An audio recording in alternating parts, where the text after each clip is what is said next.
and Joe know all there is to know, from masterpieces to deep fried tacos.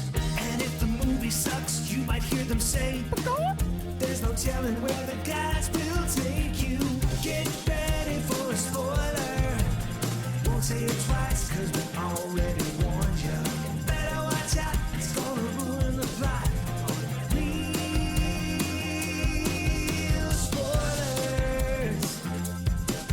Real spoilers.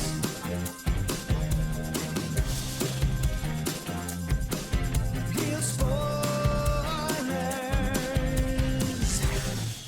Broadcasting from the lush but not lavish studios located in the basement of the O'Keefe Institute for Advanced Film Snarkitude, but not this week. It's Real Spoilers, episode 708, Don't Worry, Darling. I always want to say this like I'm Zsa Zsa Gabor.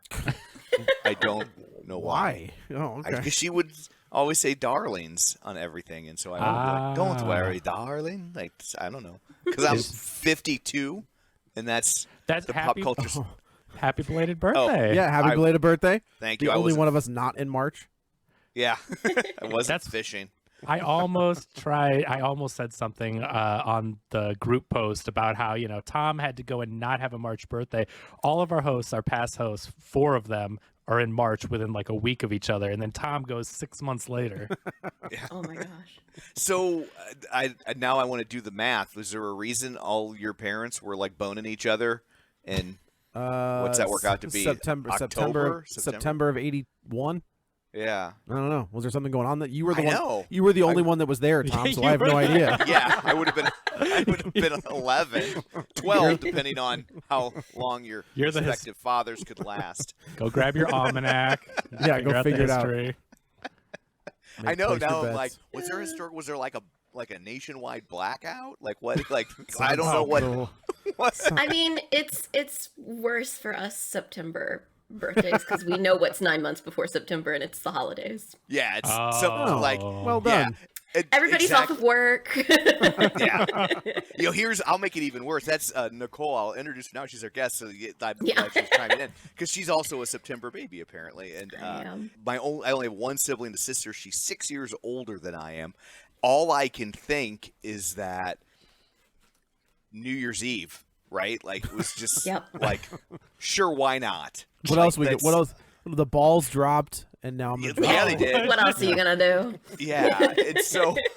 That's the only thing I can think because it's like there are no other kids. There's a 6-year gap in between, and then my parents didn't stay married, so I was, I was born to saved a marriage, first of many failures in my life. So, and they were. And here's just an interesting Tom trivia. I was born on my parents' wedding anniversary. So, what are the odds? Yeah. 1 in 365. Those apparently, are the odds. So, those are the odds. Yeah, I'll do the math. I'm a mass communication major, and I can do the math on that. So, let's go around the virtual table, and everyone can introduce themselves. I pointed anyway, and we're on Zoom, and I pointed like we know. We just know. Yeah. This is Who is that? Oh. Now I screwed up. Now you do it. This is Kevin. This is Tom, and joining us via the magic of ZoomTube is Nicole Ackman from AwardsWatch and Oscars Central. Hi. Thank you for joining us, and thank you for not sitting there in silence waiting to chime in. No, I had to get in on that. Yeah. Thank you guys so much for having me. Thank you for coming in short notice, so it's not just, 3 guys discussing the patriarchy. So. Yeah. Sometimes we see these movies and we're like, we try to get a guest every once in a while to drop in. And then certain times we watch a movie and we're like, we need a guest and a different perspective. Yeah. That's fair. I don't understand the ending. I thought this was delightful for the first 45 minutes, and then they went in such an ugly direction with this utopian society. Yeah. What's the worst that could happen? Oh. Yeah. Shameless plugs real quick. Let's knock those out. Don't forget we're available on Apple Podcasts, Spotify, Google Podcasts, wherever you find a podcast. You can find us while you're there. Be sure and follow us so you never miss an episode. Maybe leave us a review. Tell us how hot Joe is, apparently. So weird. So now that we're on YouTube, people can see us, and apparently the internet has spoken, and Joe's a fine piece. It's the beard. Is what we're being told. It's the beard. They Yeah, can't see. not- They can't, yeah. When we got video, that was not the first comment I thought that we were going to get. Yeah, like, I mean, I'm happy for Joe, but for the people leaving the comments, for the rest of us, it's hurtful. Oh, yeah. Sorry. I apologize. Oh my god. Like, Joe's Wow. like John I Hamm over there with that beard. I feel like Florence Pugh in this movie. yeah, I'm like, I've lost so much weight. And That's true. That is and then- fair. You are in ridiculous shape. Yeah. Yeah. And Joe grows a beard. I agree. Joe grows a beard. Yeah. Yeah. So if I grew a beard, you couldn't see it because it would be white, and then I'm Irish, so I'm like It's a double whammy. I'm like mayonnaise in human form. So Yeah, Tom has a full beard. You just can't tell. Yeah, you just have no like idea. look, even my goatee, you could if you're not up close, you're like, So where was I at? Oh yeah, shameless plugs. You can also now find us on the YouTube, as we mentioned, which we still don't have a vanity URL, but that's okay because we don't have vanity after all the comments about Joe. That's right. What do you mean? What do you got? A mouse in your pocket? What do you mean we? YouTube.com/Joe OnlyFans. Yes. Hey man, So, I'm not above it. yeah, we really Joe we need to OnlyFans. Joe We need- OnlyFans. we need to rethink the Patreon model. I guess that's true. Yeah. Yeah. I'll be taking requests and all kinds of stuff. Pretty sure you Yeah, can't do that on definitely. Patreon. I Right. keep getting kicked out. So patreon.com/real spoilers, where for $5 a month you get all sorts of bonus content, but not the dirty stuff, and you help us out, and that's very appreciated. And then what else am I supposed to talk about, Kevin? Did I get everything? I think that's it. That's pretty much it. Yeah. That's it. Okay, we're done. I think they're doing Hellraiser next or something, but you just leave that to them. Yeah, Yeah, figure it I'm out. not we'll getting figure into that that out. cat No, fight. I don't blame Yeah. you, brother. Yeah. Yeah. So it's like the set of whatever happened to Baby Jane between those two. So so don't worry, darling. There, let's start talking about the movie. I feel like I'm the only one on the show who liked it. I didn't not like it. Yeah, I'm very Yeah. mixed on it. Okay, Nicole, like before we started recording, you like made a comment that made it sound like you were like, ugh. And so I'm very about the ending of it. yeah, it doesn't stick the landing for sure. And it's like a Twilight Zone episode where it's like if the ending doesn't work, you're just like, oh, okay. Except those are like Right. 25 minutes where this is Yep. 2 hours. 2 hours. I guess I gave it a little leeway because to me, like, I kind of like I felt from the trailers like, oh, like this isn't really where they're at. Right. And so I was never like caught up in the mystery of it as much. I'm like, yeah, that's about right. And Yeah. I wasn't as as disappointed. But your dog is appalled. Yeah, your dog Yeah, was see? not a fan. I'm so sorry. No, you're He's- fine. I will give you credit, Nicole. You Yeah. got on that mute button real quick. Yeah. That was Well, super impressive. Professionals here. Yeah. Sorry that will be on the recording, but Oh, it's fine. yeah. No. It's fine. He's 5 months old as of a few Aw. days ago. Okay. And we're still working on being quiet while mom is podcasting. He was better at it when he was younger, and then lately he's discovered barking. He has opinions. He wants to get them out He- there. There's nothing He wrong. does. He Yeah. really does. He's like, When "Why I'm weren't there watching more-" movies, he will bark at things sometimes if he It's doesn't like, why like weren't there more dogs in this movie? Where are the dogs, honestly? need- Like, We need dog representation. good question. In this like weird ideal society, why did every family not have a dog? They were He, too hard to code. Yeah. The remake of the Stepford Wives, they had a beautiful CG dog in there, right? So Right. they can do it. But Yeah. I think that is one of the things that the ending doesn't land, and that's what my biggest problem was, because I was invested in what was going on, and especially because of Florence Pugh. She is so good, Yeah. and you care about her. I think she saves the movie. If it weren't for someone of her caliber being the star of it, I think that you would lose interest. But you're so sucked into her performance, and you're trying to figure out what is going on, even though you know something is. But it feels so similar to the Stepford Wives already that when the twist lands and it's just a little bit of a modernization, but essentially they're just doing an updated Stepford Wives, you're like, oh, because I just expected more from it than an updated Stepford Wives. And it's supposedly an original screenplay. And I don't know if you guys know, but two of Dick Van Dyke's grandchildren wrote the screenplay or wrote the story. This really? this was one of those. What are those scripts called where they're on the blacklist? This was a blacklisted script. 2019, and so Olivia Wilde snatched that up after Booksmart, which was fantastic. I loved it. I think you guys did. Nicole, what did you like? I love Booksmart. Yeah, it's one of the few movies in the last 10 years that I've bothered to watch multiple times, and it honestly might have been my favorite movie that year. I positively love Booksmart. Was that 2020? 2019? No. It was 19 because we were in theaters still. It was right before the pandemic, right? Yeah. Yeah. So she has that amazing directorial debut. We all loved it. It was fantastic. And so she scoops up this one of the hottest movies on the blacklist to make, but I just expected more for all the buzz around it, of course, with all the drama that we don't even need to get into, but this movie's so overhyped, and you're just thinking, what is the twist? What is going on here? Because obviously things are weird from the get.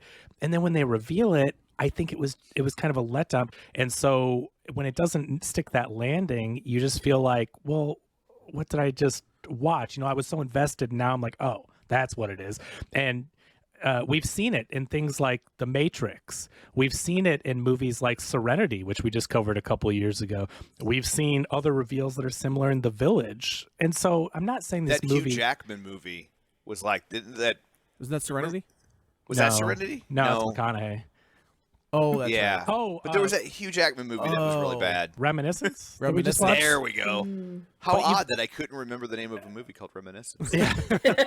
So we've seen something similar in so many other films, and the movie feels so much like Stepford Wives. So when it's revealed that it's just essentially, spoilers, a technological way to reprogram women, it's like, okay, they've been doing that in so many, from the book to those movies to the remake of Stepford Wives to all these other, The Matrix, about control. And well, I think they're trying to say something different with Harry Styles, who plays Jack, who's, I don't know how else to describe him other than an incel. I don't know what else. But you he's could not describe. an incel because he's nailing her. They're married. That's but not an incel. It's maybe a one cell. But maybe. I don't disagree with that, but there is a level but it's of adjacent. Yes, it's adjacent, right? He's not working. He's sitting in front of a computer. I don't know what he's doing on that computer. But here's what he's doing on that computer. Well, that's fair. Here's the question, though, Joe, and here's why one of the reasons why the ending doesn't stick. Why is Florence Pugh married to him? I don't think that, though they're not married. Are they? I think they I are. think so, but if they're not married, then that's adjacent, right? They're in a very living together. Relationship. I think they were a happy couple, right? And she became. Everybody's happy at the beginning, or you wouldn't be a couple. That's what I'm saying, though, right? Like, I think they were at one point happy, and what we're seeing when we get to the reveal is this relationship has deteriorated so much. It's outlived its usefulness.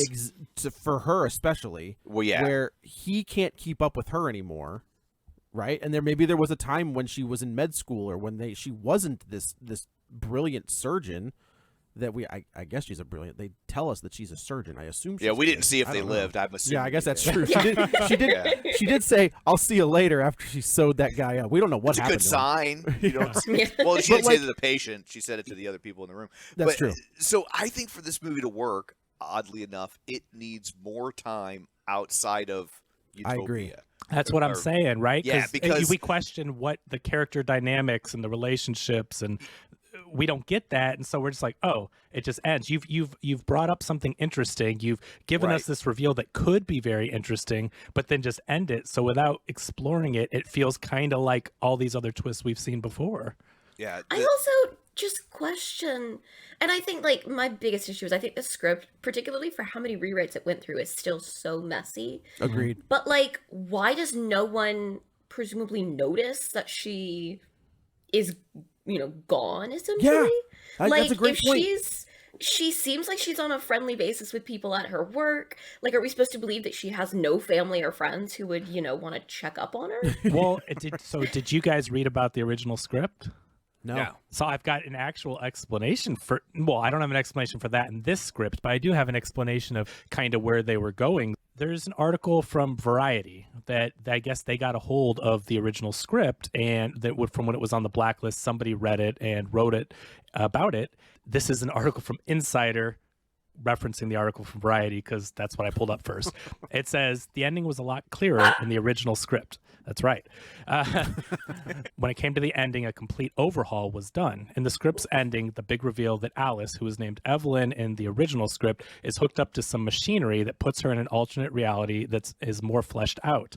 She returns back to reality in the Van Dyke script, not through getting shock treatment like in the movie, but comes across an exit in the portal back to the real world, which is disguised as a house for sale. Hooked to a machine and IV, she gets out of bed and crawls to escape from wherever she is. She learns that she's in their apartment in the future, 2050 to be exact. Not only that, but she finds a certificate of divorce with their names on it. She gets in front of a futuristic computer and learns about a company called Alt-Life, in which a man can live in cyberspace that resembles 1950s suburban America, where, quote, a world controlled by women no longer exists. All the man has to do is fake his wife's death and strap her to a machine so she can share the experience with him.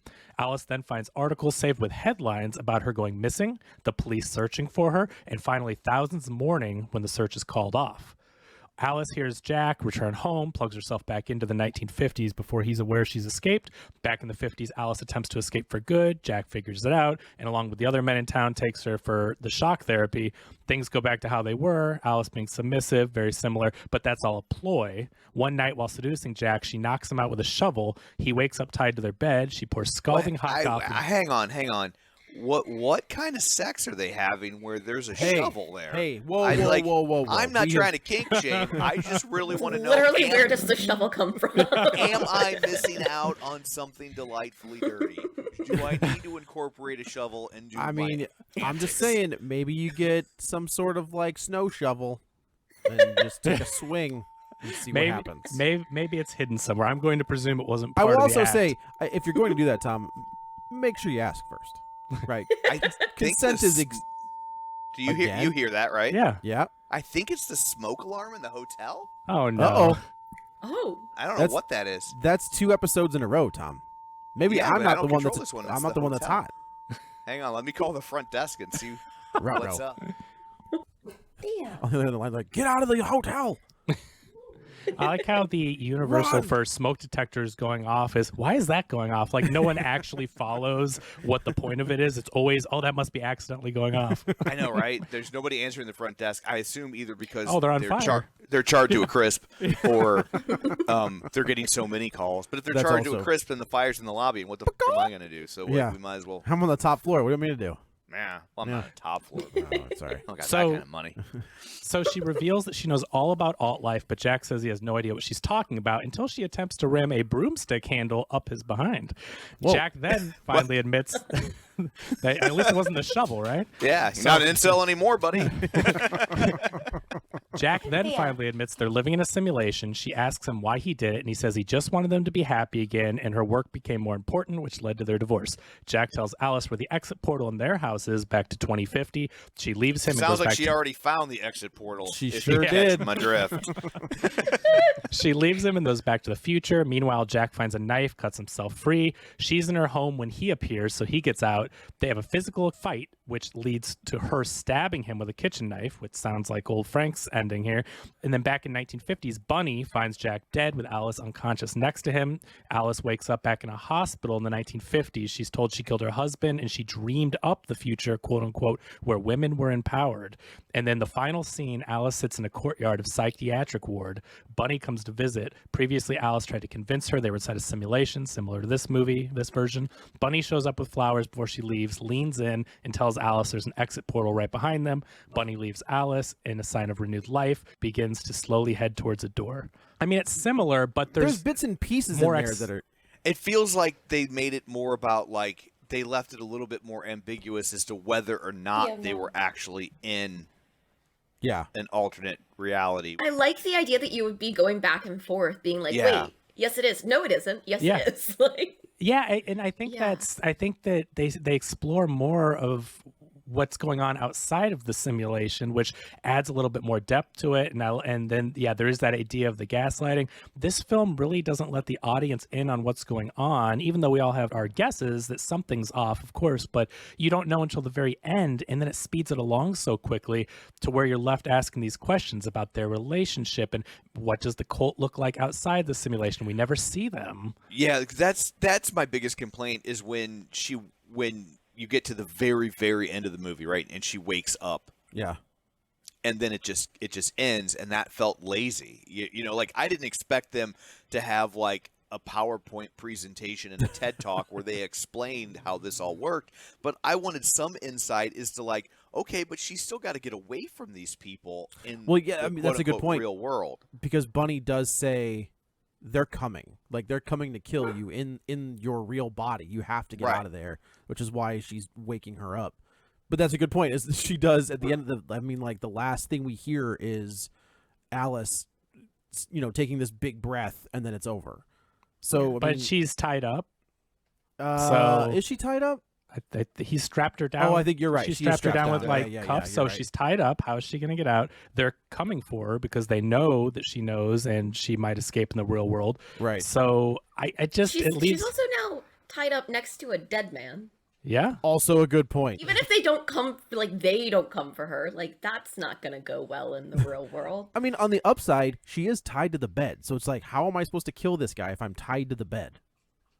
Yeah. Right? So she has an excuse. I don't know how that's going to, I don't know. I'm not saying it's a good excuse. I'm just saying. I also just feel like there's this question of like, before we see that she is like sort of determined that she wants to not just save herself, but all these other women who are trapped there.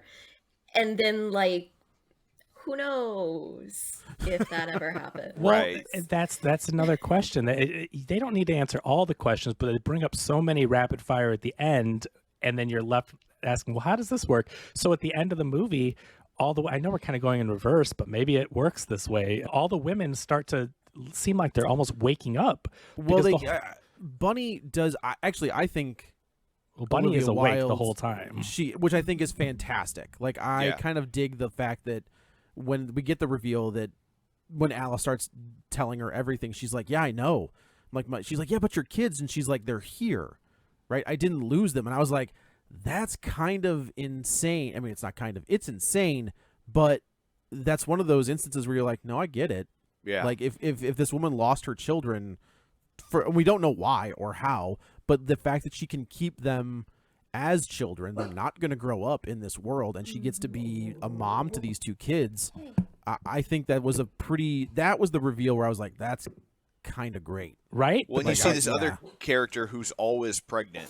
Like right, and smoking and drinking. Right. Yeah, which I guess it was if we're saying it was the 50s, maybe you could get away with that a little bit, but still. Yeah, they didn't know.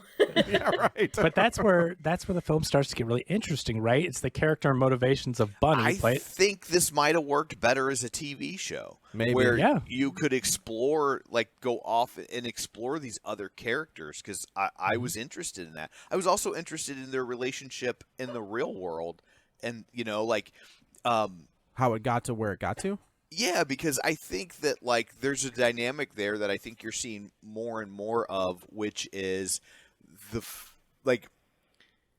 female is more successful than the male, right? Like you're seeing more and more of that in relationships, especially as more women complete college than men these days, and women are having to more frequently kind of marry beneath their station, and my wife all of our wives did, right? Like we're all married to women that have more education than we do, for sure. Yeah, right. Like I mean, I didn't graduate from college until I was 45, and even then it was a mass communications degree. Like that's not real. We all know that. And my wife's got a master's, right? And so I think that there are a lot of men.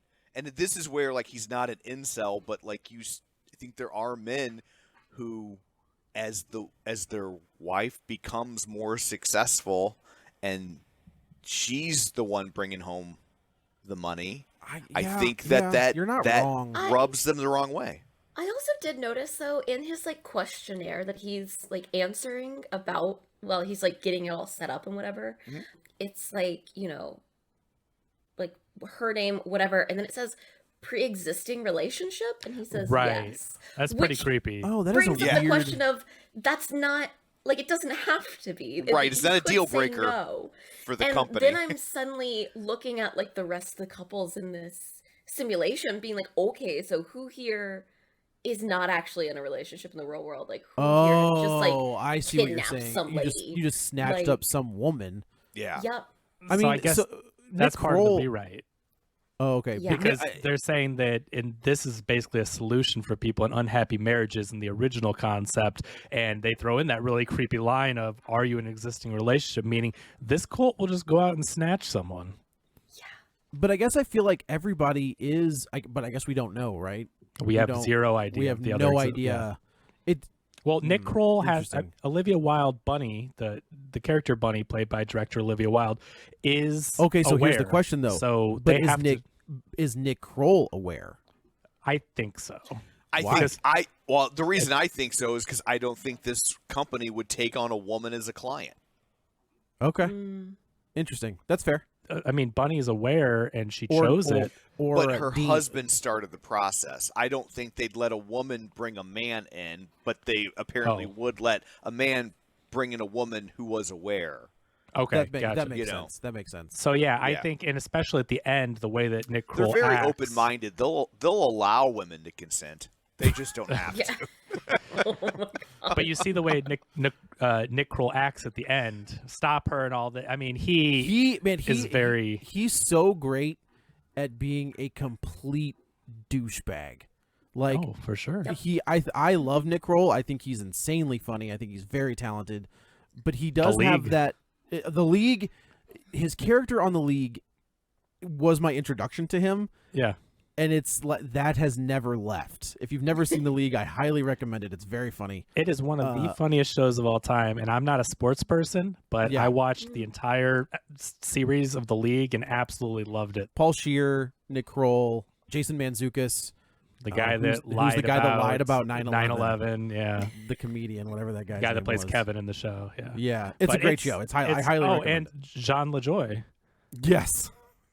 as Taco. As Taco. Oh my gosh, the whole thing with if you've seen it, the Eskimo B&B and all that, the way that it keeps building. Oh my gosh, it's such a funny show. But yeah, if you know Nick Kroll though from his comedy, his other shows, he does voices, Big Mouth. He's in so much stuff, but he's a hilarious guy. But that leads me to the question with all these pairings and the casting of this movie. So stepping back for a second, without getting into a whole bunch of controversy, but Shia LaBeouf was supposed to be the Harry Styles character Jack.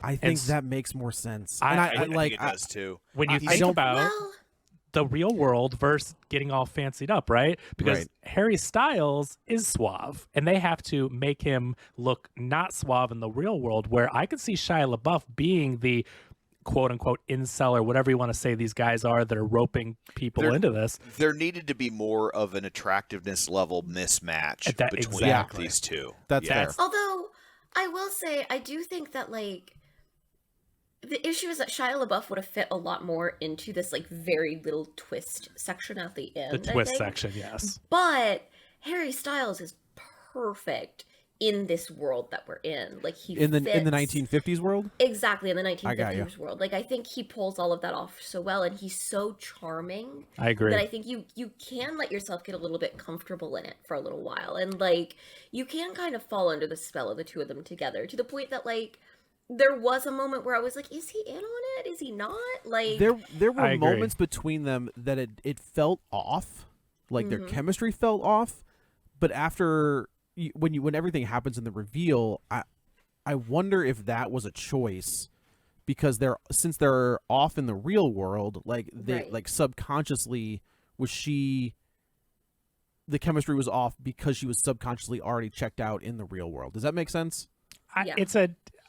You can fall back on that knowing what the plot twist is. Now, is that because of the difference in acting abilities, or is that? I mean, it works with the twist, certainly. I did jokingly say that they, as I was talking to a buddy, and I was like, I wonder if he just couldn't keep the American accent, so they were just like, look, speak with. We'll just make your guy British in the simulation. If you could just do like 5 pages of dialogue with an American accent and make it convincing, you'll never have to do it again. And he was I think I can make that work. It very much is giving, and I don't think he's as bad in this movie as I really people are don't. acting like he is. But it is giving high school theater in which like the lead female is like the most talented person you've ever seen, and the lead guy is like it's the one guy who wasn't playing a sport. Like, yeah, right on. That's how I got all my roles. That is a great way to put it, though, Nicole. Because seriously, Harry Styles is not bad in this movie, and not as bad as people are making him out to be. Yeah. Florence Pugh is so next level amazing in this film, and That's Harry exactly Styles looks like he's acting so hard. And again, it's all that life, Alice. it's like. He's not bad, and oh my gosh, the casting, you're right, in this 50s world is great. But yeah, I think it's hard when you're there with one of the best, and she's certainly... I think surrounded by other like great actors. Yeah. Like he's also acting against like Chris Pine and Gemma Chan and Nick Kroll. Is he acting doing against great. Gemma Chan? Because I don't think she has any lines in this movie. Which is a shame. Hey, but she is conveying so much just in her facial expressions and stuff. That's fair. She's underused as Gemma Chan is literally always underused. It's such a shame. Yeah. I think that she does go a long ways towards like creating this whole image of Frank. But I also think that the we're just gonna spoil it now. When she stabs Chris Pine, and I was just like, wait, what? What's happening right now? Because I feel like that's a whole part of a movie. Like there's no lead up to her being like, it should have been a TV movie theater show. Cheered. Oh my Which gosh. I had a great theater full of people. Nice. I will say the first time Harry Styles yelled, some woman went like, "Woo!" and then everyone burst out laughing. And so then every time he had a scene where he yelled, everyone like started giggling. Because we were like, that lady's having a great time. Yeah, she's having a blast. Yeah. I will say the one scene that stood out to me with him is the scene in the car where he agrees that they're going to leave. And she gets in the car and he's like, I'm sorry. That one to me, like that one was kind of a gut punch where he's, the red shirts are pulling Florence Pugh out of the car and she's screaming at him like, I promise I'll be good, like things like that. And just his reaction to all of that I thought was really impressive. And I thought that was the one time where I was like, all right, this kid's got something. I was like, there's the Harry Styles who did Dunkirk. There it is. Yeah. Right. Do you think with all the rewrites that there was another explanation for what was going on in Victory World? Because the reason I ask that is because when you see her as a doctor, the orderlies are wearing red jumpsuits. Oh, really? There's an orderly mopping the hall, and he's in a red jumpsuit. Well, there's other points in the movie where you kind of think they're Wizard of Ozing it too, because you see the women that are in the Busby Berkeley dance sequence type thing, and then she sees the hospital, the nurses or whoever's assisting in the surgery are the faces from the Busby Berkeley thing. Yeah. So there's more of that, what is real, what is fake, and who's in on it type thing. And those are the questions that would be really interesting to explore, because what are all the men doing when they leave? Why do they have to leave at the same time? You're saying there's no men that have money that don't have to leave and go make money? I think there's are they making money or checking on their person? I think there's two reasons I guess three. One, check on the woman that they've abducted. They've got to feed water, right? And but they also, Harry Styles says though, right? Like I have to make enough money to be able to. And I think some of them have to go out and do something to make money. Mm-hmm.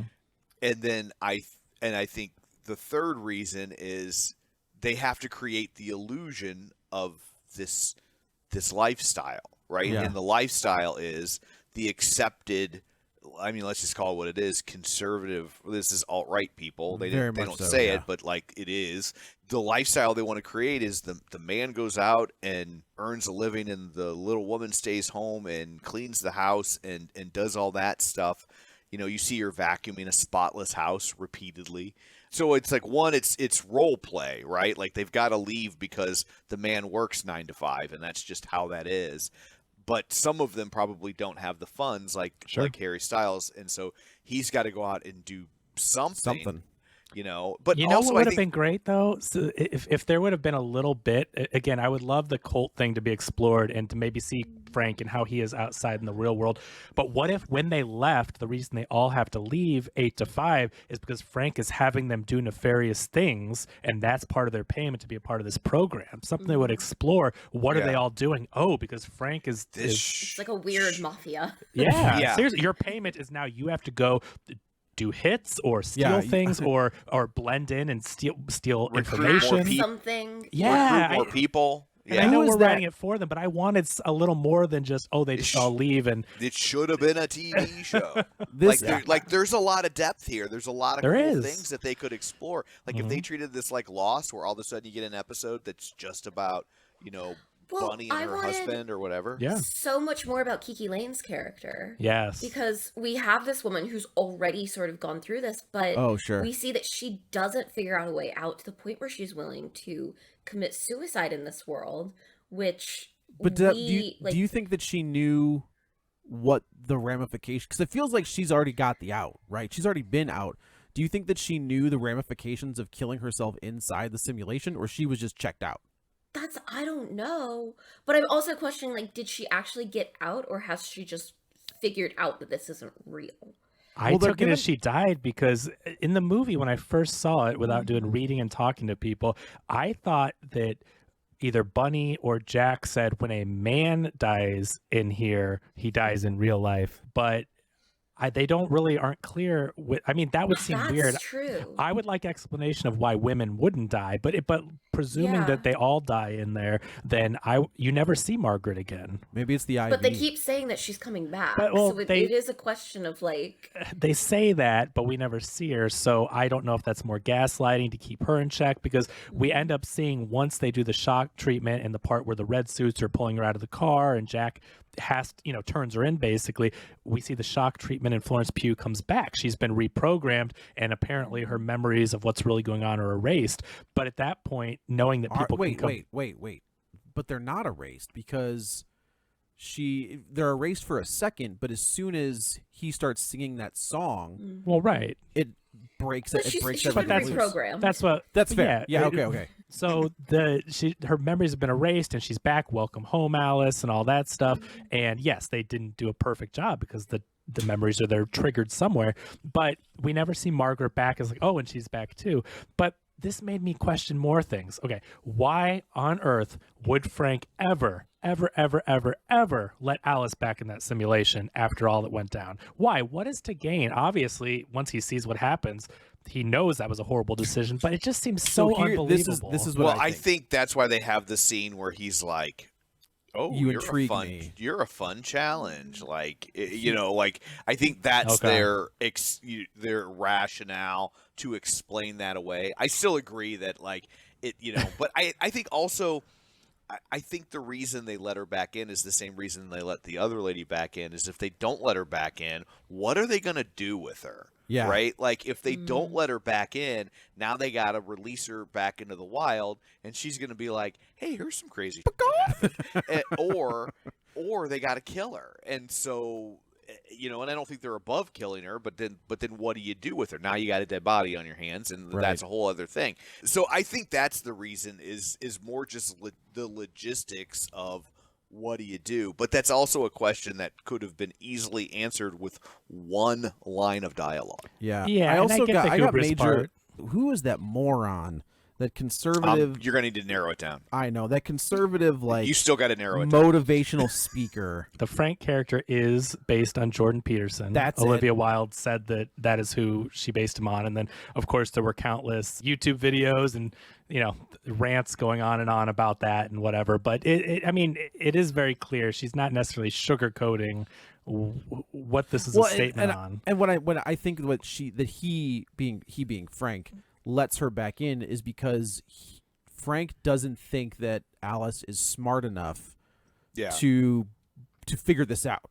So he's like, I'll bring you back in, and you'll come in here and you'll think you know what you're doing, but I'm always going to be 20 steps ahead of your one. I think he sort of enjoys that. He's like, oh, this is one more place where I can prove that I am better.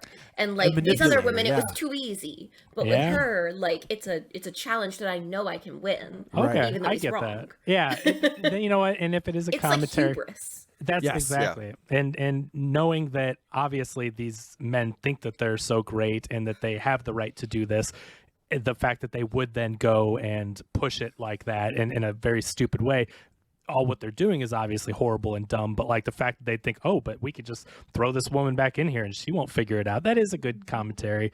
I just figure with all the trouble she caused and she got out and they put her back in. But you're right. Then the logistics too, Tom, those are good points. She also killed a lot of people. Well, yeah. She killed her husband. She killed Jack. She killed everybody in those cars. But that's not before she put him back in. I mean, well, no. I mean, when the men die in the simulation, they die in the real world. So when she smashes Jack, also, what was he doing? Like, she was kind of going along with it, and then he just like starts trying to like bear hug her to death for no reason.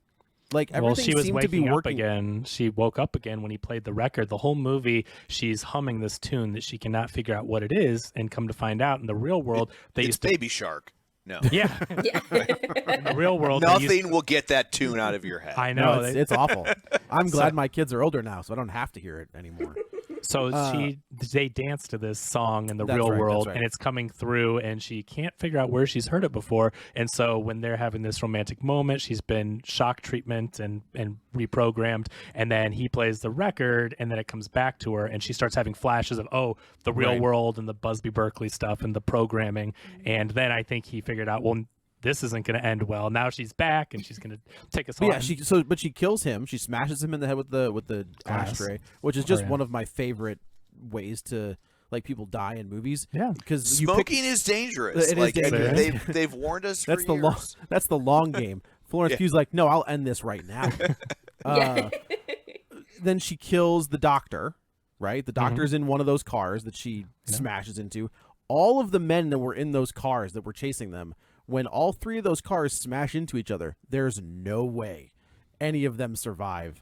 And I think at that point, isn't that when Shelley ends up being like, you know what? You don't know. Shelley being Frank's wife. Gemma Chan, Gemma Chan, yeah. Says, well, they're on the phone. You've mucked this up so bad. I'm taking over. Yeah. Well, it also makes me think, and this is where there's another interesting exploration, is I think that Gemma Chan was really pulling the strings. I don't think you're wrong. She let Frank think that he was in charge and so brilliant, but I think that ending is clear to where she's like, you know what? No, you're screwing this up. It's really her master plan. And so it's like the exploration of, well, now we don't know if they ever get caught. Does Florence Pugh get to them? What happens to the program? We still have all this evil stuff out there. Coming next year, season 2 of Don't Worry, Darling. Well, and I mean, they could explore it through a TV show or something, but but that was really interesting when you see her take over and you're like, whoa, wait a minute. And it opens up all those questions of what was she really doing behind the scenes, building him up and all that, where you think she's worshiping him. But my take on that was, I think she made Frank. I don't think you're wrong at all. It's interesting. And you see this a lot in power couples, especially before it became societally acceptable for women to reach levels of power in our society, that like the man was the face of things, but the woman's back there really doing the things, or having a whole hell of a lot of input, more than she's ever given credit for. Yeah, that's man. It's the old saying, right? I would love to know what their relationship is in the real world. Like, I agree with you. Who had the money behind it? Mm-hmm. Like, who had the idea and who had the money? He definitely has like a podcast or something. He had I don't know what that was. I don't know if evil podcaster once again. Yeah. We all know. I mean, we all know when you got a podcast. I mean, it's just a license to print money. Oh, and let me tell you what. Yeah. But no, he's definitely got something going on, and I don't know if that Jordan Peterson guy has a podcast or not, but he writes books and stuff, and he does a lot of public speaking engagements. So yeah, he certainly has monetized that, and we see Harry Styles' character listening to his podcast, like intently, Yeah. huddled over the computer. He's listening he's to got it on multiple. He's I'm listening surprised to he's it on not taking notes. Yeah, he's listening to it on a desktop. What sort of sociopath listens to a podcast staring at it on a desktop? Like, on YouTube. Staring at it. Yeah, like that's He was, that's man. insane. He was like elbows on his knees and like he was curled up by the fire. It's and like just you ever see listening the to this guy pictures tell a of story. you ever see the pictures of like old time radio where the family's sitting around staring at the radio while Jack Benny says something? Yeah, Just right, like, right. What are you doing? Like Yeah. that can't be how that people really absorb that entertainment. But yeah, like he's on a desktop listening to the podcast With multiple monitors, right? Like Yeah. he's got all these monitors in front of him, and I was like, well, they're doing their best to describe exactly who this guy is. Yeah, But that's you a know. really interesting exploration, though, of how people are indoctrinated into a cult Sure. and become a part of it. And so I just feel like we that need a being cult, man. I know. I would I'm the real spoilers suddenly cult. just like imagine, Cole literally starting through a podcast. Yeah. Like, yeah. I mean, oh God. But they're out there. I mean, what's the Alex Jones world I was thinking like? the same yeah, thing. Yeah. You know, like that's Yeah. not That whole world is Yeah. I think it's just hard when they throw it at you. The reveal is kind of like, oh, it was a simulation. Like we've seen that several times. Then you're like, I want more of that. I want to understand more of the dynamic because you now threw a twist in, which is a little bit different, but it doesn't get explored enough, I don't think. But there are a lot of positives in this film. I think it's a beautiful looking film. The production Agreed. design, the costumes, all the 1950s cars, homes, gorgeous. The cinematography. this is the alternative to Tom's rule about always having fancy, nice cars. It for a makes time sense period, here. for a time makes sense here. My complaint whenever you see movies set in the past and they show the cars, they're always beautiful because they go to car collectors to get the cars. Yep. And it's like if it's 1955, not everyone is driving a 1955 car. You're driving a right? 1935 car, Right. or 45 car. Yeah. They're gonna be beat to and so Yep. it's like there should be this whole range of cars, but it's always everything looks like it just rolled off the showroom Perfect. because those are the easy Yes. cars to get. I will say, know? Harry Yeah. Styles' car, chef's kiss. Yeah. Yeah. There's some beautiful Was looking cars. dope. But Yeah. was it an old Corvette? Yeah. Yeah. That silver Corvette, which is, man, it was great. It's So awesome. the town of Victory looks gorgeous. Production design, absolutely amazing. The cinematography by Matthew Libatique is stunning. It is, and I think that's part of why this movie draws you in. You have Florence Pugh, who's sure. great. You have her performance. You have the beautiful aesthetic. It's a lot to look at, and it holds your attention the whole time. I have a question about a scene. Yeah. And it's one of the scenes you see in all the trailers, and there's like it's one of the ads you see on Facebook right now where the plate glass window comes in and starts to crush her. What is happening? I think what that, is- I mean, obviously it's her world boxing Like, her in. I get right? the Like, that's- metaphor, but what is literally happening? Why would the world That's do a good that? question. I think to me it seems like we're seeing that like the programming that they're doing on these women is not actually foolproof.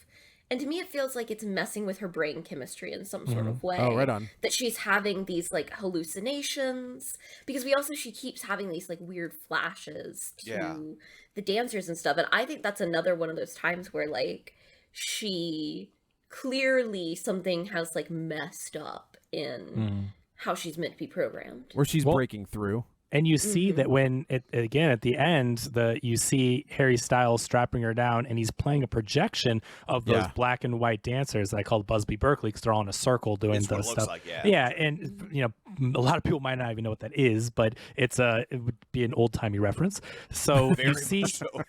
when she is strapped down, she's watching the projection of those dancers, and so I think that is part of the hypnotism that goes along with the VR. It's like a laser projected thing that's on these weird futuristic glasses, and it's projecting the VR image, not like It's just a futuristic version of Clockwork Orange. Yeah. Right, 'Cause like they're prying her eyes prying her open eyes and- open, so it's the same. I mean, it's it's a basically the similar same thing. programming. Yeah. So, but instead of VR glasses, we would wear like a headset. It's laser projecting the image on top of her eyes, so she's just staring. But it's also has the dancers playing on a projection on loop projected onto the ceiling. So it has something to do with keeping her in that trance as part of the world. And that's what's starting to break through as the programming, like Nicole said, is messing up. But I also saw the window closing in, which I thought was a great scene from a claustrophobic standpoint. Sure. You felt for her, and like, but she's also, her whole world is taking place as she's strapped into one room, and so that's a metaphor, I think, for her world closing in on her. Yeah, I mean, the metaphor part wasn't, it's right up there with the rat and The Departed, but I was just like, well, what is literally happening? I saw a Facebook comment, and normally, like, when people get pervy on Facebook about the actress, I'm just like, oh, but it was such a funny line. I had to give the guy credit. It was a Facebook ad for this movie that's just that scene, and the comment just said, "Hi, my name is Bob, and today I'll be reading for the part of plate glass window." That's pretty good. That's and not I was too like, bad. okay. Like, that's- There's a lot to like about the film. The acting, I think there's a lot of good actors in the film, like we mentioned. Olivia Wilde's good in it. Nicole's good in it. You have Chris Pine is good. Chris Pine's not given anything to do. He's just Chris Pine. Well, but this is the beginning of Chris Pine doing villain roles. I'm convinced. Okay. Because I think he's realized that, like, Chris Pine is one of those guys that I actually kind of think is maybe a character actor trapped in a leading man's body. That's fair. That's totally and fair. and not that he's not good at being a leading man, but I want to see him, like, do more of this type of thing, but, like, go even further. Yes, it's so juicy. There's roles. an underlying sinisterness. Yes. We'll call it sinister to him, where, like, you get the, I think he was perfectly cast as Captain Kirk. Like, the young, I think that was he was amazing. Those it was perfect. movies are fun. I really They're like him big in those fun movies. And Yes, I wanted he is to see great. that fourth one with time travel with Chris Hemsworth. I think would have been so cool. It would have been. But there is, Nicole, I totally agree with you, there is just an underlying sinisterness to him this entire time. And now that you said that, I was like, who it would be fun to see him be is Lex Luthor. Like him as like that. What a waste of hair, though. Yeah, you'd have to. Yeah. No. You do the Hackman thing where he wears a bald cap and he wears a wig because he's so vain. But you don't cast that hair and then that's not true. use the Not hair. use it. Yeah, right. Yeah. But I do think, like, having him be the guy in front of the camera, the charismatic dude, and then as soon as that door closes and he is just the worst possible, man, that's a great point about him being a villain here on out. I think, and Kirk is kind of a villain, by the way. He's kind of the bad guy. I really admire Chris Pine works with more female directors than, like, any other man in Hollywood, I swear. Oh, right on. And he talked several years ago about, like, making it, like, a point to do that. And this is another example of him doing it, and I really admire him for that. But I think, like, he does seem like he's having some fun with it. Yeah. And I think he perfectly shows why people are willing to go along with it. Like, you can see the appeal because he's very obviously based on, not just Jordan Peterson, but these kind of guys. But he also, like, feels better than them. He's not, you know what I mean? He's not so obviously slimy as most of those guys are. Well, I thought it was a great point of casting him because there's a mismatched dynamic, which, supposedly with Harry Styles and Florence Pugh, but all the couples you can see where there's a bit of that, a gap between the. Yeah. I think the biggest one we see is it Bill and Violet? They're the two new ones, right? Bill is, you start to notice something is weird because Bill is very weird. And the people that would be in a cult like this doing this to women would be weird.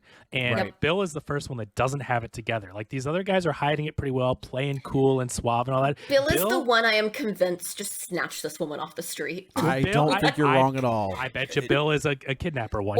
Or she's like his neighbor or something. Yeah, because Bill I think one of the things that the movie gets right that you're kind of touching on without realizing it is part of the reason cults work is because there's a sense of community, right? And this whole thing is built around community. And, like, even people who were in cults and are no longer in cults, they realize that the cults were bad and they were right to leave, will tell you, I miss that community. I miss that, like, they will never be a part of something that feels as all encompassing. Season two of the Vow is coming. Oh, right. I've seen it. Man, it's bonkers. Like Yeah. the whole NXIVM thing is bonkers. Oh yeah, I did watch that. I didn't realize Season it- 2 is coming in like a couple but weeks. yeah, like you know, I just listened to a really good podcast. It doesn't get a lot of love, but it's just because it's not, I think, by a major company.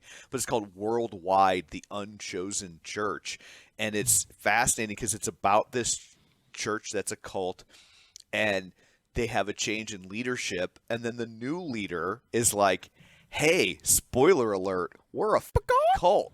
We gotta we gotta wrap this up.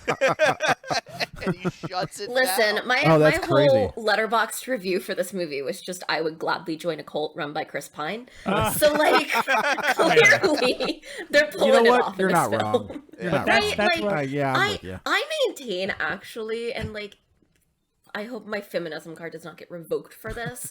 But the real Well, we're the issue ones to in do this, it, so well, yeah. the real issue in this world is the fact that these women aren't given a choice. Right. Like, That is a big I'm like, problem. if I could willingly go in there, With the exception of great. Olivia Wilde, everybody else, yeah, that's a good point. Like, Which I is would fair. love to just go buy everything on credit. Like, Well, that's the interesting point, and the fact that this is told from a female perspective, the fact that you get Olivia Wilde as the director, right? Because two men wrote this story idea, and Yeah. then Olivia Wilde comes in and directs it. I gotta point out, it's fascinating that the two men that wrote this, the work that their grandfather will be best known for looks like this world. Right. Does. Right? Yeah, I think that's Like, a great point. I mean, the Dick Van Dyke Show looks like this world.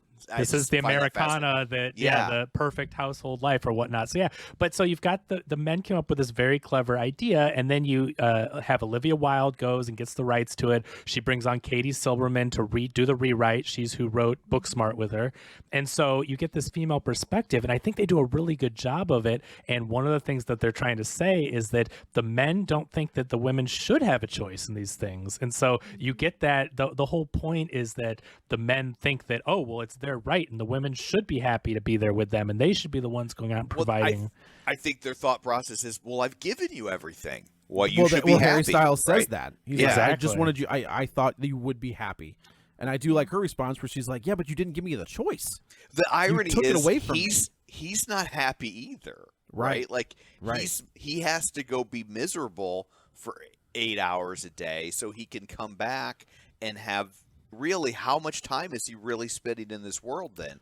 Because he's going to get home at 5 and she'll have dinner waiting for him. And then, Well, that's why they get right to it. There's no time to waste. Yeah, Every time and he then- comes home, they're getting at it. Well, Let's and eat then we dinner know on he's- the Well, table. okay. So here's the thing: is that's I don't know that I think call that that's- dinner he was eating, but that's but- the question though, right? Like it's not really a question, but anytime they engage in any sort of sexual interaction, he's going down on her. They're not having they're not having intercourse. He's giving her pleasure, and I just thought that was if in this whole world where it's about the man, it's about whatever, they never once show him having sex with her. I have an issue with the film, and particularly though I think in how it's been marketed and how Olivia has talked about it, in that they want to play it off as this like great big feminist piece, and like Yeah. part of that is that like it's all about female pleasure and the sex scenes and whatever, and I'm like, that's great. I would love to see that in another movie, but this is supposed to be a movie about the ways in which Misogyny. men mistreat Yeah. women. Yeah, and so yeah. it doesn't make sense. I don't. That's what I Like- mean. You see the view of it from a female don't get perspective, it. but then what they're trying to say is something very different. To where if the men are orchestrating all this, why would they be focusing on the And, like, women? They've made the world that they're in too good. Like, Oh, to sure. the, you know what I mean? To the point that, like, if I just don't really buy that the type of men that they're trying to tell us would do this I agree with you. would create this world for these women. Well, I think it's the subservient nature of the 1950s. Men go to work, women stay home and shop and cook and clean. I think they've modeled it on that time period for the way that things were. But I still get what you mean, that Yeah. it doesn't. like their it motive, feels like a fair trade-off, right? Like if it, like Yeah, obviously not if every you're woman will making look at dinner, Yeah, I'll take care of the other one. Oh, like I don't ever have to worry about any material issues, and I got a vacuum. But really, all she does, I shouldn't say all she does, but I mean, what we see, she sits around with her friends and hangs out all day. Like, that doesn't seem like the most awful. It's like that episode of the, it's like that episode of The Simpsons. We know that obviously, like, this is the idealized version of the 50s, and that in the actual 50s, like, there was so much more going on, and the mistreatment of these women, and the fact that they're not allowed to, you know, sort of pursue what they want to, and are being told, no, you can and cannot do that, and whatever, sort of in exchange for this lifestyle. And I think that because we're not getting any of that in here, like, we never see these women really get denied anything. Yeah. We never hear any of them, like, express a desire to go out and do anything else. Sure. It just doesn't feel in line with the sort of messaging that the movie thinks it's sending. I think you get it in the subtext to where, like, Florence Pugh is a brilliant surgeon. And look, he's kidnapped her so she can sit at home and cook and clean, where she's obviously a very talented person that had aspirations, that had this great career. And so you're right, they don't spell it out in a way to where they explore that, but it's kind of there. But then we don't spend that much time in the real world. So unnuanced. I think like, I heard somebody else. It's not the feminist masterpiece that I think Olivia Wilde thinks. No, I think you're. I think I heard on a different podcast. Man, I wish I could remember which one it was. They described this as like, this genre of film is insanely hard to do. Like this Blade Runner or The Matrix, like that whole style of filmmaking is almost impossible to get right. And not to downplay Olivia Wilde's directing ability, but this almost felt like she decided to enter the Olympics without going through the trials. I think ultimately the direction is fine. It's the screenplay, and obviously she had oversight of that. Right, she picked it, but I think all the stuff that's on screen is great, and I think part of the reason the ending it feels so disappointing is because so much of the other stuff is so good. Yeah, there's a lot to unpack. Like if the other stuff wasn't wasted. so good, you almost kind of feel betrayed by it, because it's like it's so good up until then that you're just like, what happened? Why didn't you get? Yeah. But even to that point, it's the screenwriter who came in, it's Katie Silberman, right? Katie Silberman, yeah. She did such great work on Booksmart. Sure. And that is, I think, such a brilliantly feminist film, and like really sort of rewires the way that young girls are shown in film. Yeah. And allows them to be something that we rarely have seen them get to be, and sort of, you know, especially in that rated R comedy world, right? Right, especially like I think it's partially so brilliant because of the casting of Beanie Feldstein and like what that sort of says with who her older brother is and sort of the roles that he's gotten to play. That for her to turn around and have this script feels like such a step down. And I know obviously she was doing rewrites, not writing it, but still the idea there is so good that you feel like you would expect a screenwriter of her caliber to be able to come in and fix the issues with it. And it feels like it got further away from, that's fair. Based on like what we've heard of the original script, it feels like it got worse. Right. I think what it comes down to is it's like when an A student does B work, they tend to get C's. Yeah, that's great. Yep. Yeah. We've said that before, and that's happened. I think that's happened in the last couple of years. I do think we maybe just not touch on, but do you think any of just the insane controversies around this, the production and everything that happens, Spitgate and all that stuff, like, does that have an effect? I don't know. I mean, No, I love that. It's great. Like, did that have an effect on the movie itself? I think it made more money because that's what I thought too, right? Like, I think it got publicity. enough. All of my grad school classmates have been asking me about this film, and they all want to go see it. Literally, there was a day that 3 of them texted me before I got to class to be like, before class today, can you explain to me what's going on with Spitgate? And I was like, yeah, I can. And I will say, I think, like, I I have long been saying this movie was always going to make money, because if there's Yeah. anything that Harry Styles fans are willing to do, it's spend money on that boy. Sure. And like, I've seen what his tickets go for. They're very willing to buy a movie ticket. And Florence Pugh has a huge following too. Florence Pugh has a big following. Chris Pine has a weirdly big following, actually. And I think that like a lot of people really loved Booksmart and were very interested to see what Olivia Wilde did next. But then I also think like all of this publicity for it has been good. And I'm not a person who believes that like, oh, there's no such thing as bad publicity. But I do think this is a case of, with all the stuff that's gone on around it, many people have responded to it by being like, well, that makes me want to support Florence Pugh even more. Or that makes me want to support, you know, X even more, like whichever side you're coming down on. You don't see a lot of negative for the film. It's always more interest and more positive in the other people. And even like as the film has gotten, like even as, you know, Harry Styles is getting these reviews that call him terrible and whatever, which I don't really think he is. No. But I think that honestly still makes people want to see it more. Oh, it's the curiosity, morbid curiosity. Absolutely. Exactly. And it's that sort of thing of like, oh yeah, let's go see the like very famous, you know, successcible pop star like fail at something. And I think that sounds really bad, but like there is an appeal to that. Like I will say that I think his career is very I mean, it's just like Justin Timberlake's, right? It's almost the exact same trajectory where he's the front man, right? Like he's the front man of whatever that band that was, right? I mean, he ended up, I don't think that band was designed to have a front man, because boy bands always kind of rotate. One Direction was specifically designed to have a different front man, and he ended up becoming the front man. Oh, really? Because he was more... Yeah, I mean that's how boy bands are built. Like it rotates, right? It came out like earlier this year that Simon Cowell had set it up to have, I can't remember, I think it was Liam as the front man of it, and like had kind of promised him that. Whoops.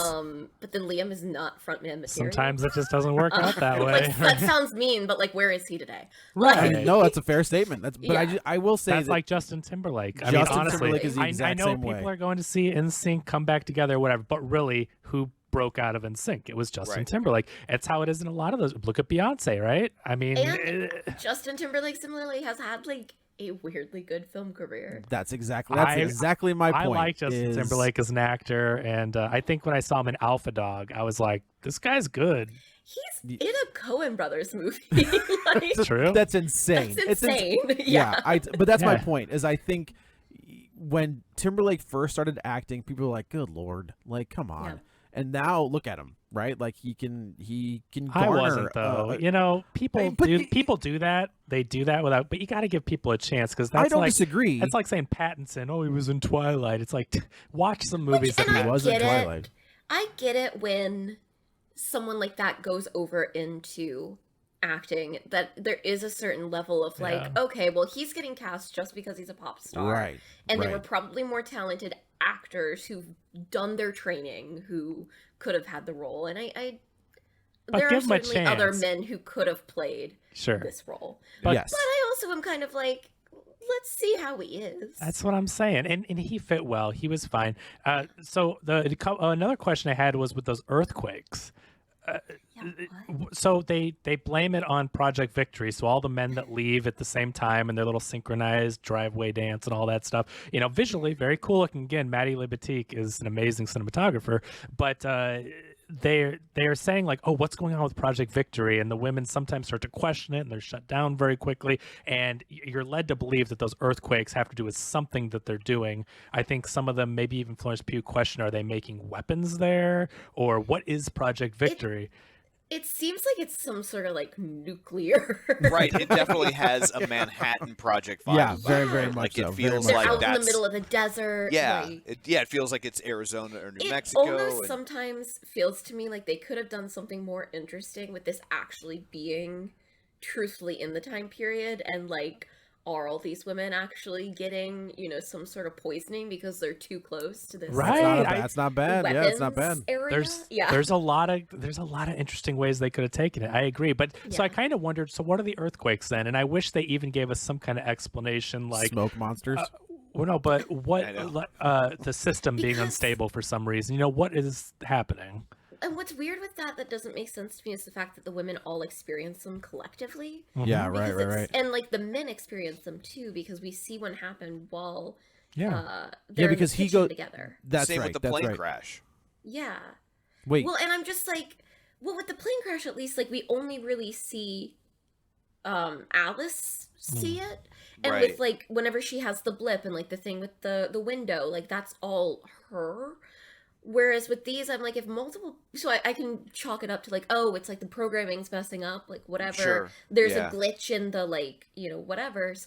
But whenever they're all collectively experiencing something like that, I'm like, that doesn't make sense. I would love them to say, like, I mean, if we were to see where the servers are stored, if they're in Frank's basement or whatever, and Yeah. there's a water heater that's broken that's making it vibrate. You know what I'm saying? It The would have dog been runs into it. Yeah, it would have been Right. interesting to see how the real world of what's running the system causes those earthquakes, because it's actually this. I don't know, that goes into that exploration of the real world. What is happening? So I thought that's kind of like they showed that. And then what is the plane crash supposed to be? We do see somebody's dragging like a toy. So I think Margaret, Margaret had like a KiKi toy plane. KiKi Layne's son had the toy plane that he was dragging around. But then they killed the kid in the simulation. But so the kids are fake, right? But they don't know that. KiKi, No, I mean, I know, Margaret but didn't know that. But he disappears. She brings him out to the desert, and they never recover him. That's right. But they're not real, so I'm not really sure. But he's dragging a red plane, and then Florence Pugh sees the same. I would take it as that's where that visual came from. It's the same, Right. but a real red plane crashing in the distance. But I wonder what. We don't really ever get an explanation of why. But it kind of visually warbles, like it does. Yeah. And, you know, and there's like goes past a certain point. Like at the time, I thought like they're in a dome or something, and then, you know, it's gone outside of the dome. But you make a good point that like the bus driver never acknowledges the crash, like so maybe he didn't see it, and that it's just in her. That's interesting stuff. that the bus driver is a worker in this system. So the bus driver he's an NPC. That's I'm like, is he real or not? I don't think he's real. I don't think any of those guys those guys in the red suits are not real. I don't think they're real. Yeah, that's the question, because they're just not the way they're running up up the mountain. Right, Is It the doesn't doctor look real? natural. The doctor, I think, The is doctor real. is real. Or you could make the argument that they're real, and this is how men who are single pay their way. Okay, you could make that argument. That's fair. I guess presumably, like, if Frank, whoever he is in the real world, is running a company, presumably he has like, employees. red shirts. Yeah. Well, I always took it as the doctor is his programmer. I think the doctor, because they said that's what I'm thinking. Like, is the doctor his like right hand man? I think so, because they say he's the oldest resident, and he co-founded the place with Frank. Right. So right. Frank is the pitchman. Frank is the guy that's Which handsome, well spoken, and then you got your programmer that made the technology. And I was going to say, then I also wonder if Nick Kroll in the real world actually works with Frank. That's in another real life. great question. I wonder, because he might be high up if he's able to have a partner Bunny who knows she's there. That's a lot of responsibility. There's a comment made from Bunny to Alice early on about Nick Kroll's character being high up in the company. Oh, you're right. Yeah. And Bunny runs to Frank. You know, she tells Frank what's going on with Alice and that she's aware. I was also going to say earlier, I didn't get a chance, but what you're saying about Frank, him being charismatic and handsome and well-spoken, that's exactly how these cults work. So I agree. Like, there's that discrepancy between the couples, and there isn't with him, but that's how these leaders work, right? Even when, what is it, like Ted Bundy, or who's the Ted Bundy? That's just a serial killer. No, I know, but he was. You're right. He was a good-looking dude, and I mean, that whole scene in Silence of the Lambs where he's like faking the broken leg to get the gal to help him move. That's exactly. I mean, Ted Bundy would do that. They rope them in with the charisma, and that's also how these cults operate. Is they make it seem so appealing in the community, like Tom mentioned, and so he's a perfect guy. I think but then you look at Keith Raniere and you're like, what? Well, there's always exceptions. There's multiple methods. Yeah, that's fair. What a troll. But I think it's good casting. And at first, Chris Pine wasn't really working for me. I love Chris Pine. I think he's great. I think especially Hell or High Water is one of my favorite movies he's been in. Good. Yeah, that was so good. He's so good. So, but to me, I was like, I don't know about him playing this character. And then when you get the reveal, though, I retroactively was like, okay, he's doing the cult leader thing. Yeah, that's pretty good. Yeah, that's pretty good. Yeah. Yeah. It's pretty good. And that But, scene with him and Alice in the kitchen is... Oh, yeah. That, to me, was so chilling. Yeah. Just Oh because my I gosh. think that's one of the most, like, real scenes that we get to, in the sense of, like, that feels very much like, you know, the sort of that women deal with in terms of, like, Sure. The gaslighting. the boss stuff. Well, I was gonna starts say, making Man, comments and can I stuff tell you? like that. Can I tell you a story? I had an incident yesterday walking. I'm in New York and right now, and we came to see The Music Man. It's my birthday. It's funny. First off, it's my birthday, and so when people say, "What are you in New York for?" I'm like, "Oh, it's my birthday. What are you doing for your birthday?" I'm seeing The Music Man. Everybody immediately gives my wife a look, like she made me go to The Music Oh Man my on my gosh. birthday, and I'm just like, I love The Music Man. No, Like, that's for this me. is- I picked it. It's like, I made her go to the Music It's Man. okay. Like, yeah, like immediately they're like, "Oh, you poor son of a bitch." Oh. So we're walking down. We're like in Times Square, like getting out of the show, and I had a moment where I felt like oh my god, I know what it feels like to be a woman. I like for tiny bit. I'm walking down Times Square, Manhattan, after the play lets out, and it felt like somebody grabbed my butt. Like, Oh. and I was just like, first off, I'm like, who would grab my butt, right? First off, no woman's gonna grab my butt, and any man that wants to grab my butt can just go find another man to let him grab his butt. Like, it's not hard to find another man to like, grab their butt. So, like, my butt has very little value in the open marketplace. I acknowledge that, but it felt like totally. And so, I looked over because I like, and it was like this lady had a bag. Like you know, and like you know how like the bags, those really like nice it ones, swung? like the way they can kind of fold up, and like it hit my butt, and it just kind of folded in, and the bag must have Just grabbed molded my butt. to it. Yeah, Yeah. and so, but but I found it fascinating because like my stomach instantly dropped. I was like, "What is happening?" And I was just and I said it to my wife, and she's just like, "Well, imagine the entirety of your life is that." And I was like, "Yeah, like." And you That's do fair. the weird thought process of like, okay, but who could have done it? And no, like maybe I'm just gaslighting myself into thinking Right, that yeah. occurred. Like, yeah. Yeah, Yeah. it was very weird. Just like I said, my stomach instantly dropped. I'm just like, "What is happening?"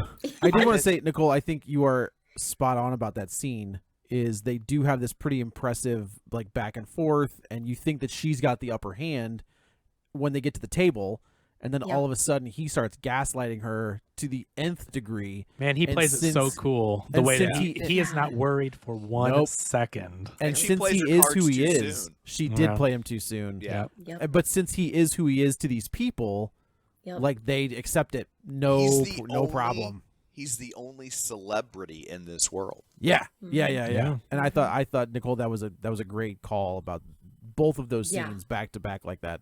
Yeah. that It's was pretty great. so scary. Like, Yeah. because that is how men get away with these things, especially men in those like positions of power. He feels very much like a politician or Sure. you know, some CEO, some celebrity or- company, yeah. a celebrity, whatever. And you see that like no matter what she says, even though these women you can tell, you know, are kind of like, oh, hold on, like, you know, like maybe she has a point. Right. They're not gonna stand up to him. No, Well, and there's probably some of the women that are like, "You should be honored. You're lucky." I Like, think I mean, it's gross, but it's there. I think another reason why this kind of didn't land for me, I mentioned some of the things we've seen before. One of them is Westworld. Westworld Sure. is one Yeah. of the greatest shows out there. It is so good. And the whole thing there is about control and people going into this system, and the guests have a choice and the hosts do not. And the way it's playing out is we're going through these different seasons and it's shifting. And so, and not to spoil Westworld, but it's a really great show and the dynamic is shifting every season. It starts to go and flip to the other side. And so we've seen how it is when basically the wives in this movie are the hosts in Westworld and the guests are the men.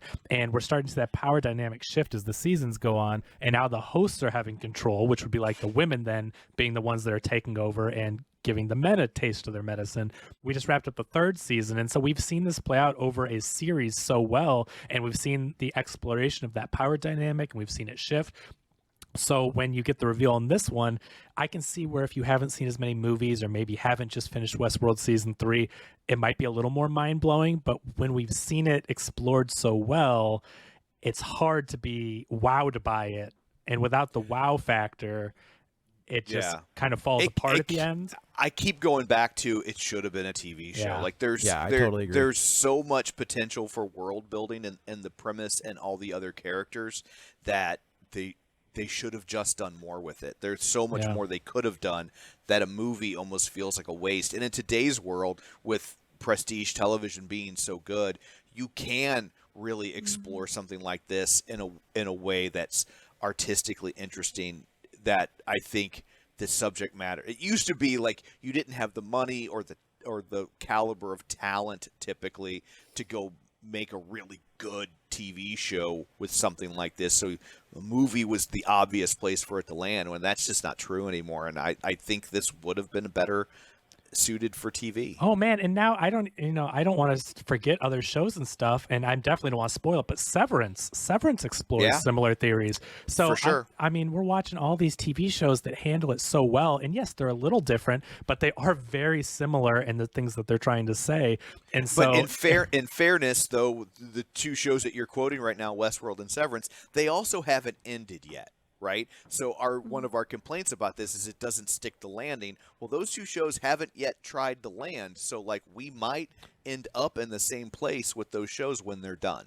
No, we might. It's just that the time they take to explore it, I think, is really the key, where it's like, wow, they handle it really well. And we're left with cut to black. It's over, where those shows get to keep exploring. And totally, in a perfect world, that cut to black would be the end of season 1. Exactly. And you'd be like, oh man, I can't wait for season 2. And you're just, and obviously, like, they're not going to make another one of these. I don't think it's going to make enough money to justify it. It sounds like these people all kind of hate each other. So I don't know that you're going to... Well, they killed them, half of them off, so it's not that big a deal. Yeah. Touche. I will say that as negative as we've been, because we have picked some things out, I think it's because the film has such potential, and I still think it's watched. I still think it's worth watching. I don't want to say like this is a terrible movie and we've just hated it. I'm considering going to see it for a second time. I honestly wouldn't mind such seeing a it again. Fun in theater watch. Like people in my screening were really reacting to it, which I love. And I feel like it's the kind of thing that I'd rather go see it again in a theater than like wait and watch it when it comes onto streaming eventually. Yeah. So you just want to see. You just want to see who. Yeah, you just want to see who responds to Harry Styles and who doesn't. I mean, I do. Like, it's a fun game. This time she's going to be the girl that goes ooh when he yells. No, I'm going to do that at the Chris Pine scenes. There it is. You mean when he whispers? You mean when he whispers 2 certain words? Yes. Yeah, I got you. Yep. I feel like the criticalness, though, against this movie by most people, and us included, is that there is so much potential and there is a lot of positive to it. There are tons of positives in this movie. It's just it doesn't land, which is a shame. The first 2/3 are gorgeous and beautiful and wonderful, and it's just that last third where they needed to wrap everything up and do the reveal right, and it fell apart. That's the one spot of a movie that you can't mess up. Right? You can maybe mess up the first third, maybe a little bit of the second third, but if you drop the ball in that last half, that's all people are going to remember. That's what they walk out remembering. Not quite as bad, but it reminds me sort of how I felt about Last Night in Soho, where I love the premise. It's starting out so good. Aesthetically, it's perfect. Performances are great. And then they went about the reveal, and I was like, that's what we've been building to this whole time. That's the last fourth. I agree. Like, I think the first... 3/4 of that movie are amazing, and then the last fourth is where they kind of drop the ball. Oh, dang, right, yeah. So anyway, I guess that's it for this one. Let's go around the virtual table, and everybody can say where to find them. This is Joe. You can follow me on the Twitter at JoeyButts, BUTTS21. This is Kevin. Follow me on Twitter at KevinRBrackett. And Nicole, where can they find you and your wares? Yeah, you can find me on Twitter and Instagram and Letterboxd at Nicole Ackman 16, and I've got link trees and different stuff there to where you can find my work. Awesome. And you can find me on Twitter at Roger Kubert or on Facebook at facebook.com/Tom O'Keefe. You can find the show online, facebook.com/Real Spoilers. While you're there, like the page, join the group, and of course, don't forget our Patreon, patreon.com/Real Spoilers. And for those who somehow are still unaware, we're now available on YouTube, so you can see my glorious Manhattan hotel. That's it. That's all of it. That's all as big as it was. I think that's bigger than most apartments there. And that's Yes. $450 a night. Yeah. So, yes. Yeah. So, anyway, thanks for tuning in. And until next time, Truman overcomes his fear of water. Get ready for a spoiler. Won't say it twice, 'cause we already